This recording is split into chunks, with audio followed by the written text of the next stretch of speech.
It is no secret that Sri Lanka has entered into a new dawn, a new era. An overwhelming majority from all walks of life, the north, the south, east and west, and from the hill country, have all united in giving our country another chance. It is also no secret that there are two reasons that our new president and new parliament was given this mandate. They are the intolerable level of corruption found at the highest offices in the land and the feeling of hopelessness when one cannot feed one's own family. Today my talk is to demonstrate that these two reasons are very much interconnected and that we professionals in business have an important role to play in helping the new government to fulfill its promises in eradicating corruption and giving people hope for a new future. Now recently, I watched 3 former presidents of Sri Lanka discussing corruption at an open forum at the Institute of Chartered Accountants. I was aghast, in fact disgusted, at how they trivialized corruption. One former president even said that a business leader cannot take a bribe without the knowledge of a chief accountant, and that when the chief accountant sees that the leader has taken a bribe, he or she will also take their cut. This was stated in a matter-of-fact way and elicited a nervous laugh from the audience of chartered accountants. The pathway from corruption to hopelessness can easily be understood by management accountants, and unfortunately 6 steps to disaster.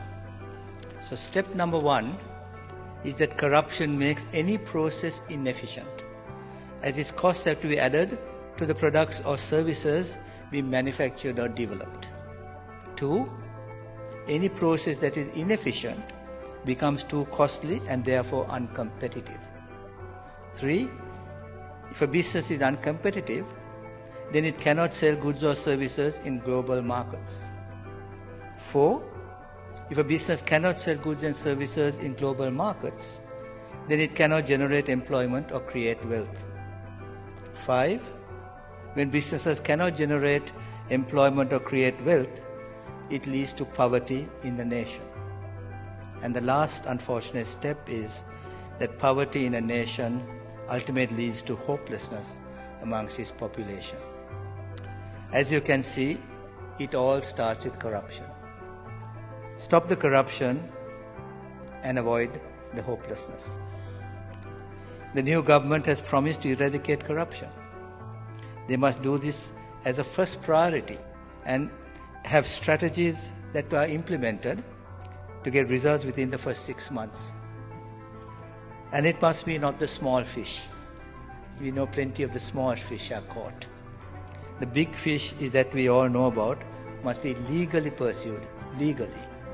When campaigning, the new president showed us multiple files of evidence gathered of tax evasion, money laundering and other misdeeds of the big fish.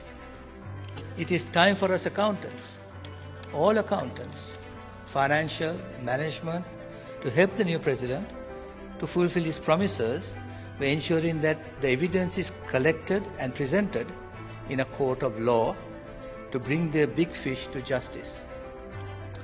As you well know, with your training in finance, you have the skill set to do this. As John F. Kennedy once famously said, ask not what your country can do for you, but ask what you can do for your country. So CMA graduates, your country needs you now. Use your skill set, use your training, and help eradicate corruption and bring about hope. Go do it now. Thank you very much.